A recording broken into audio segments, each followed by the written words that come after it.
Welcome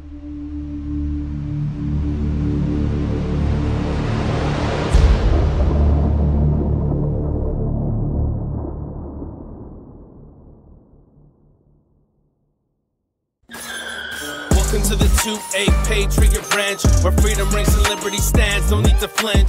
Deep in the heart of the American soil, this is where we train, where we sweat and we toil. We run drills on tactical defense, honing our skills with a precise cadence.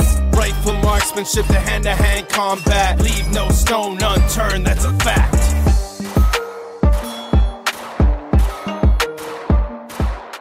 What is up, 2A Patriot Ranch family? We are back up at the ranch today, and we have another kick-ass review just for you. This is an exciting one today. Today we're going to be taking a look at the Sig Sauer MCX Spear LT chambered in 7.62 by 39. So stay tuned. Look at what we got for you today, Patriot Ranch family. As I said, this is the Sig Sauer MCX Spear LT chambered in 7.62 by 39. Let's just get it out of the way. This gun does not have a magazine in it, and chamber is clear.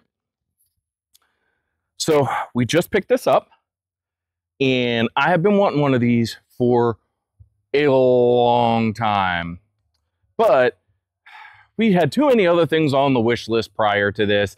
We bought the Sugar Weasel before this, and we bought the Geisley Super Duty before this.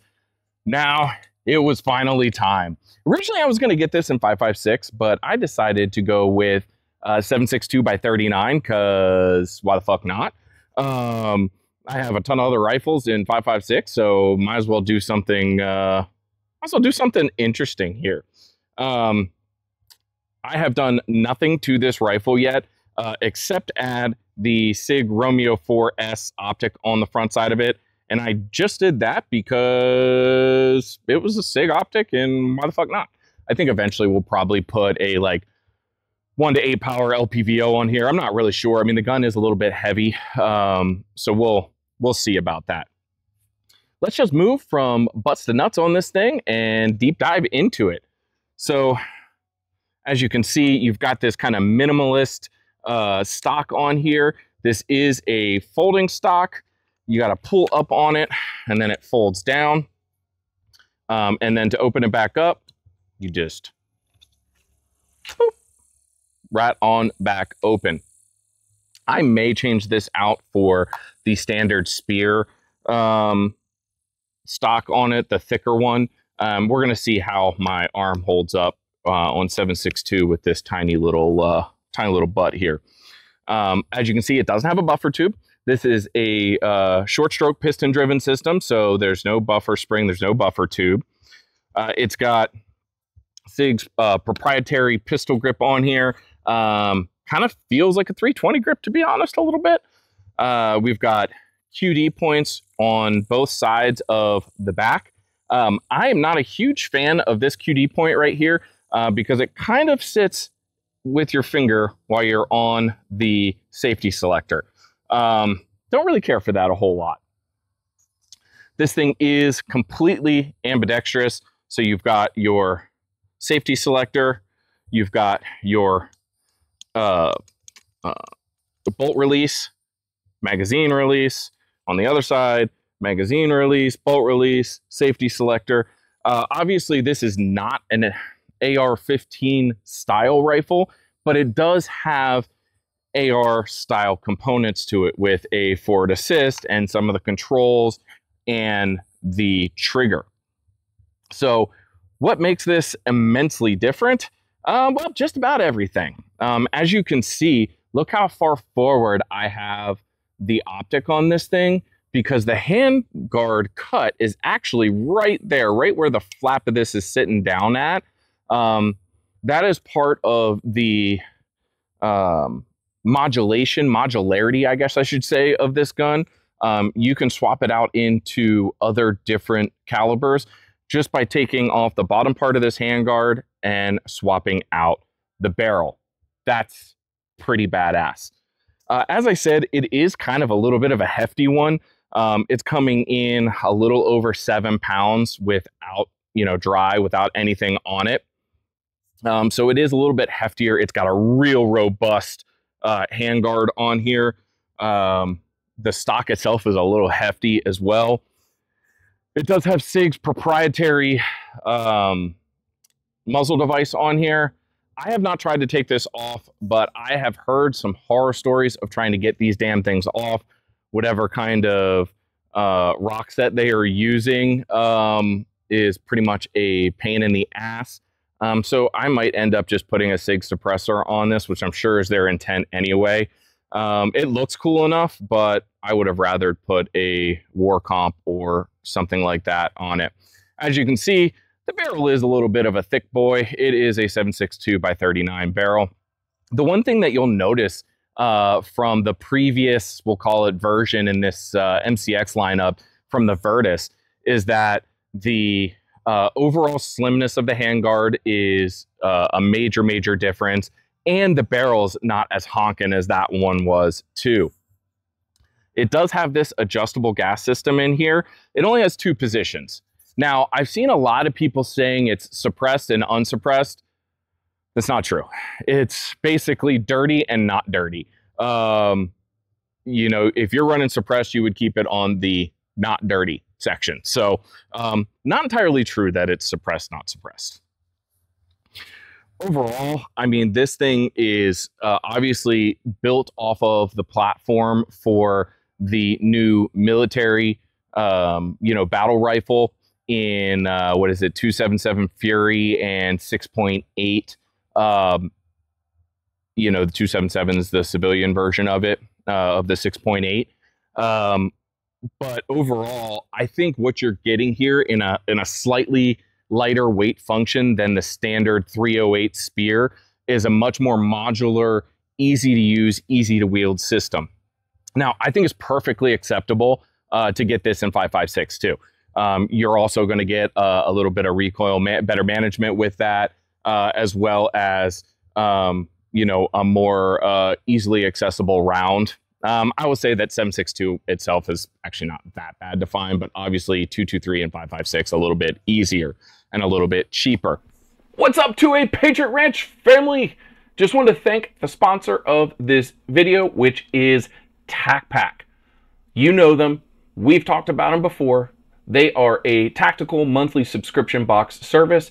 They have a standard box that comes at about $60 shipped, and a plus size box, which is about $140 shipped. This next month in August, the total value in the box is going to be over $260.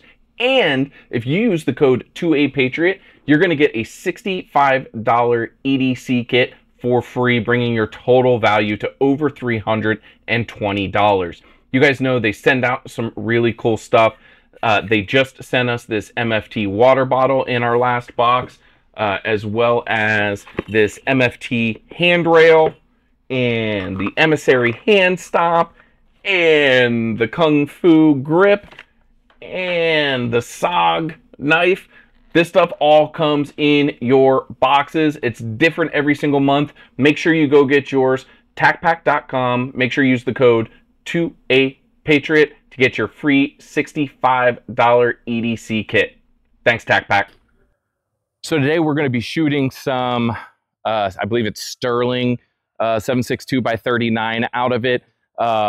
It's steel ammo. Want to see how it runs through it. This rifle was supposedly built off the round, so it should be able to handle really any type of load that you throw through it. So that's what she said.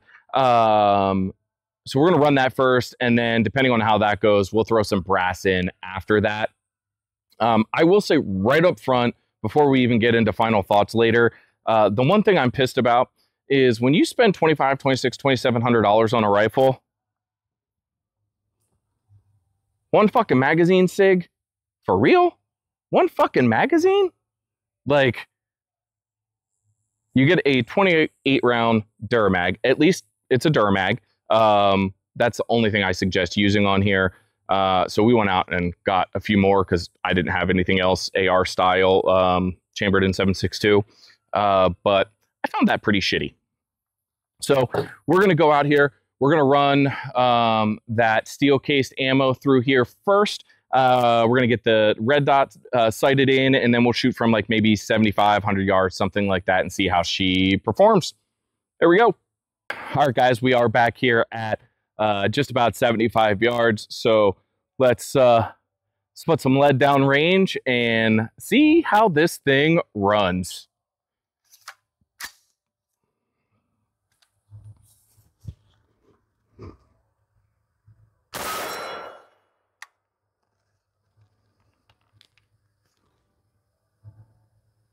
Well, that's not good. First round ejection problem. So let's cut the video there and we'll give that another shot. All right, let's try that again.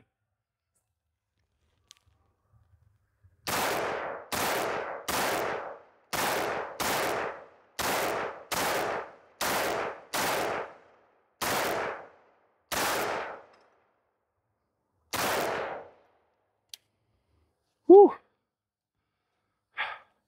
I will say, obviously, initial impressions, that thing is going to have to go away.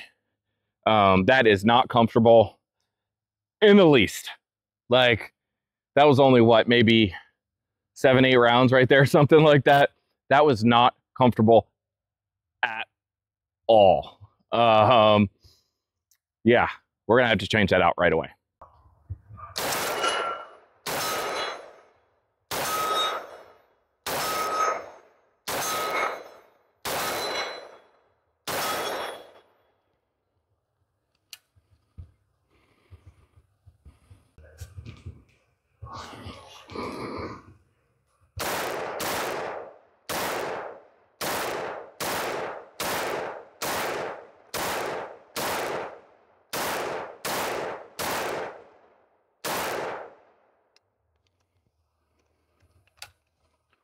Woo!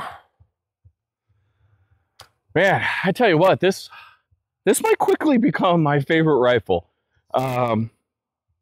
Yeah, that thing is so freaking fun to shoot, man. Oh, that was, man, what a good day to be alive. Well, let's head back out to the truck and go back for some final thoughts and tell you the lowdown. I guess you probably already know, though. All right, well, I think you probably already know most of my final thoughts. That was fucking fun, y'all. I actually haven't gotten this excited about shooting a new rifle in quite a while. This thing performs above my expectations. I actually didn't even mind having this Romeo 4S on here. I'm a big fan of that optic anyway. I thought it might just not pack the punch that I needed for this one, but it actually did. I could see putting that on like a Unity mount, putting it up a little bit higher, get my head up a little bit straighter. But other than that, there's not much I would change about this rifle other than what I commented on before. The buttstock here, this folding stock adapter, not a huge fan of this. I love that part, but that can be attained in different ways than this like rigid, hard freaking thing right here. Obviously, guys, we didn't get into specifics about other calibers on this thing. It does come in 5.56 that we did talk about a little bit. Comes in 300 blackout, and then also comes in this 7.62 by 39. And the regular MCX Spear, not the LT version, comes in 308. It also comes in a couple different barrel lengths. We have the 16-inch version here. I believe it comes in 11.5 as an SBR or as a pistol with a brace. If you're debating, if your budget is between, say, $2,000 and $2,700 or $2,000 and $3,000, nah, let's leave it, $2,000 to $2,700, and you're debating on a rifle to get, I would be hard pressed to say that this should not be at least in your decision process. It's a fantastic rifle. And The trigger is pretty good as well. I had no issues there at all. I had no issues with the gun. We had that first stovepipe. God only knows. It was cheap ammo, so that's probably why. But I had other than that, I had no issues with this gun all day shooting it, and I just put a shit ton of rounds through this thing. You know, I think obviously when you get above this price point, when you get into the threes and the 3400, you know, you're looking at a Radian Model 1 at that point, which is just a different class. But I shouldn't even tell you guys, I got this one off of Gunbroker, and I have never in my life bought anything off of Gunbroker. Normally, it's hard as shit to find deals on there. Everything goes for more than you can just wait around and find it for. But I was sitting on a shitter the other night, and I was reading through my emails, and Gunbroker said, auction's ending soon. So I opened up the email, and this was about 6 or 7 items down. There's 5 minutes remaining on it, and it was at $16.50. And I'm like, well, shit. So I threw in $1,900 just to be like safe on it. Maybe. I thought for sure it was going to go over, but that's what I was willing to spend at the moment. The auction ended 5 minutes later at $17.50. So about $800 off of map pricing on this thing. So what a freaking steal. At $17.50, this is the best rifle probably ever bought at $17.50. That's hyperbole, but you know what I mean. Anyway, guys, if you like this rifle and you like this video, give this video a like. Subscribe to our channel. This is just one of many, many cool videos we have on the channel and videos that we have coming up for you. So subscribe to the channel. And if you want to get notified every single time we post cool shit just like this, ring that notification bell. Until next time, I'm John from 2A Patriot Ranch.